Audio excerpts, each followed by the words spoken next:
Support for Short Stops is presented by the Caylum Trading Institute. Check out our website at www.cayluminstitute.com. On today's episode, now MRC or TBGI. Just kidding. ATN. call it what you want, a game, an experiment, a gamble.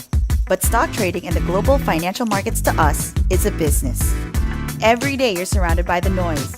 Buy, sell, hold, buy more. And we're going to quiet it down and filter out the best trading strategies, tips, and stock picks. You want information on how to find your next bagger or home run? You'll find it right here on Short Stops. Hi guys, welcome to episode 21 of Short Stops.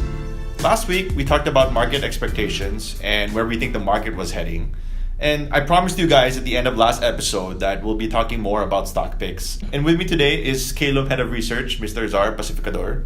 Hello guys, great to be here.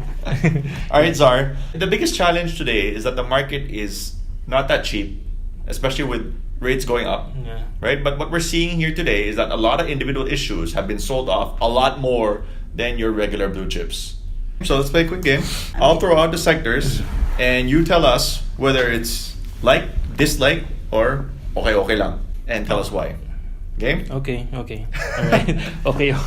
Alright, let's start off with the banks. I like the banks because with the strong economic backdrop and with the rising interest rates, outlook for banks are really good. So especially for the three big banks, since these big banks have large low-cost deposits compared to the smaller banks. So if you have a large ratio of low-cost deposits to total deposits, you have a cheaper funding costs, which is gonna result into higher net interest margins, which is very good for the big banks. And also with rising rates, you have loan or asset yields also expected to rise. So with lower funding costs and higher asset yields, it's going to result to expanding margins. I mean, two of the three went through capital raising earlier this year. What do you think is the impact on this? A lot of people are saying that it's sucking up liquidity, masyadong malaki. But what's going to happen going forward? Well, I think it's positive for the two banks which raised capital, since if it increases its capital base, it's able to use this new funds to extend loans. So as a result, in the next few quarters, we should expect higher profit growth. Okay. Biggest concern now is inflation. So, consumer sector. Well, for the consumer sector, okay lang. Okay lang. I mean, like there are like most of the companies we've seen, like the past 2 quarters have been affected by rising costs. So you just have to pick which stocks are more resilient to rising inflation. Which would be? I think DNL. When you talk about resiliency, is it ability to pass on the cost to the consumers? Is that what it means? Yeah, like companies with the pricing power. Okay. Going back, you were talking about DNL. Yeah. Well, for DNL, it's an indirect consumer company.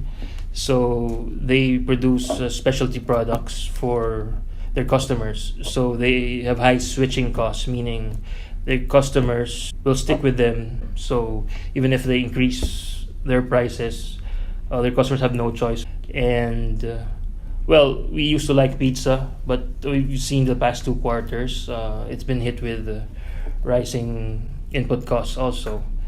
So, but I think pizza still has some pricing power. Maybe the next few quarters we'll see some improvement in their profitability. Okay. And the groceries? Last one, kasi Pure Gold na lang eh. Pure Gold, Mrs. G, and ano na lang yan eh. RHI.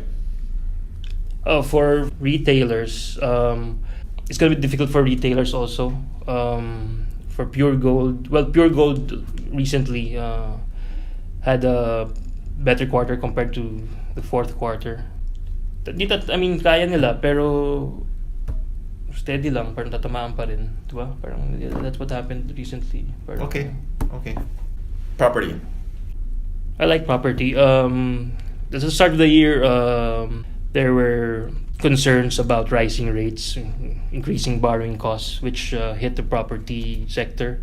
That's why we've seen stocks lag the market earlier this year. But if you look at the results, like past year, past 4 quarters, it's been very good, especially Mega World and Ayala Land.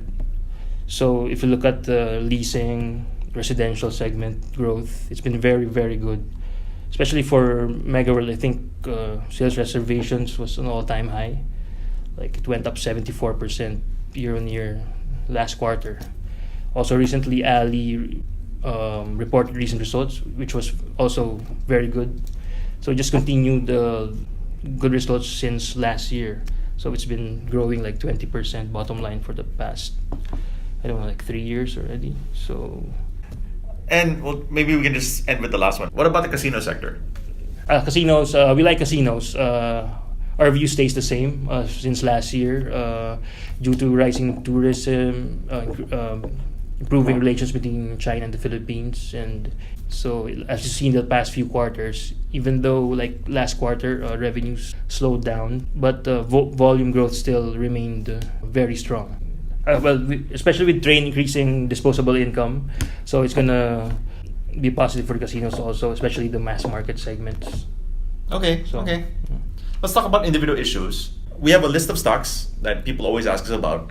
Okay. And I'll throw it to you, and let us know if you want to buy or sell.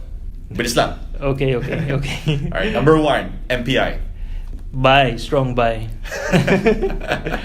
Well, because MPI, like we've been discussing before, like MPI is very cheap market value. Even if it increased already like 15% the past week, it's still equal to its stake in Meralco. So you're basically getting the toll segment, rail logistics, the water segment for free.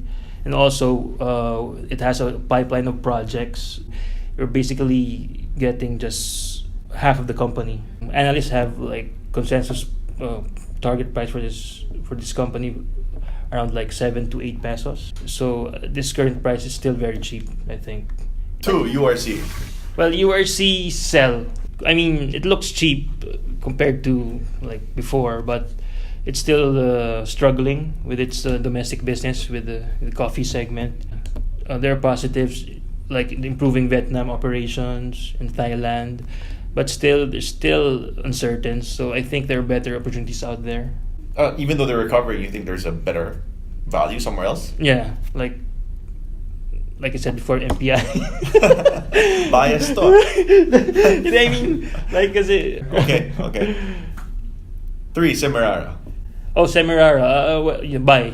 I think because with the already increasing coal prices, so I think around a few months ago it's like 27. So at that price, you're basically getting already the mining company and the power company nearly free. So around this price, I think it's still a good buy with the consensus target prices around 40 to 48. So if you're willing to just hold for 6 months to 1 year, I think it's a solid buy.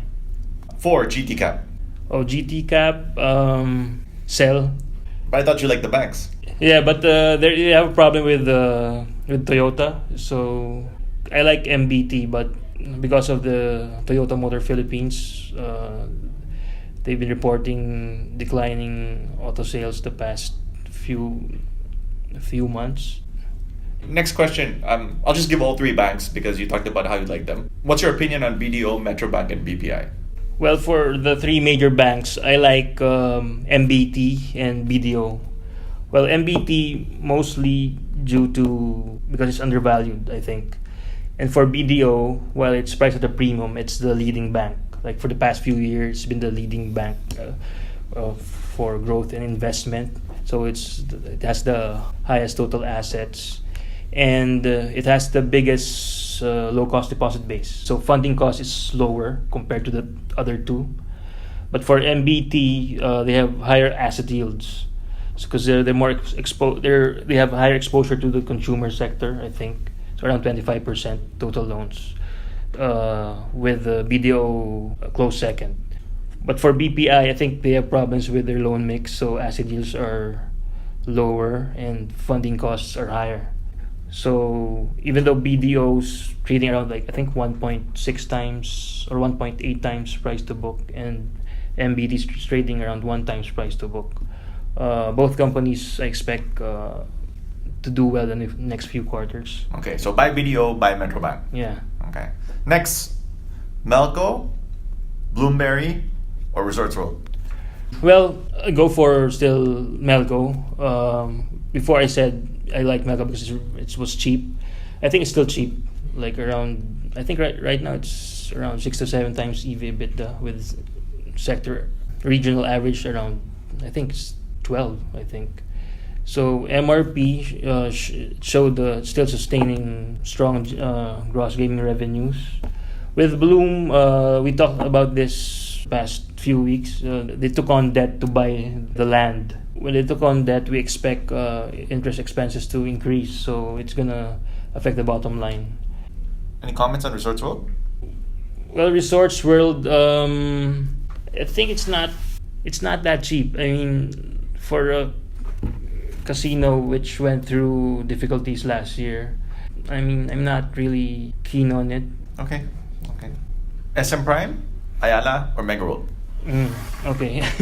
Well, SM Prime, I like it because I mean, like, if you look at the past few quarters, it's been excellent.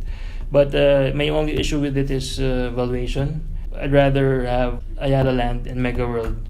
Well, Ali is trading at a premium. It's always been trading at a premium compared to Mega World anyway. But both companies showed really good results the past few quarters. So buy both. Okay. So Mega World cheaper, Ali so it's quality. So okay, still growing. Yeah, still growing. Yeah. What about Cebu Pacific? Cebu Pacific. Well, I don't really like companies or commodity-based companies. Well, I mean, Cebu Pac's out. I think Cebu Pac's outlook is fine because of increasing passenger volumes. I think rising tourism, etc. But because of rising oil prices and increasing USD, I think they're going to be hit by those two factors. So I'd rather just stay away from this stock. That's the CHP or Eagle Cement? Well, it's tough because I like really cheap companies. That's a dangerous thing. Yes, because but I have to say Eagle Cement because between a fair company at a cheap price, rather go with a wonderful company at a wonderful price, something like that. So for Eagle, it's just like the best in the sector. So better margins, better operating efficiency. Their margins like twice that of their closest competitor. For CHP, it's very cheap. It's trading like 0.60% of its book value, but there's a reason for that because cement prices are still low and volume, although it's been improving, is still it's not gaining traction yet. Eventually, if the sector turnarounds, I think Eagle's the first one's gonna go up. What about AGI? Well, AGI. All the conglos are trading at huge premiums while AGI is down here. Yeah. Well, that's because of first RWM and Emperador. Emperador's been struggling since last year. Well, Emperador, while it struggled, we've seen the past 2 quarters been. I mean, the results are been very good, increasing. I think recently, increasing net income by 32% with its international operations gaining traction. So RWM results have been improving. So with the Golden Arches, McDonald's, I think it's still solid. So I think at 12 pesos, I think it's trading around 60% of its net asset value. So around this price, I think there's still a huge upside for those people who are willing to wait. Now MRC or TPGI? I'm just kidding. ATN. Food. Alright, thanks Zarr for playing the game with us. Thank you for having me. If you guys have other stocks you want to talk about, whether basura or blue chips or anything under the sun, please comment below. So next time we can be ready to do this again. All right, thanks guys. Have a great day.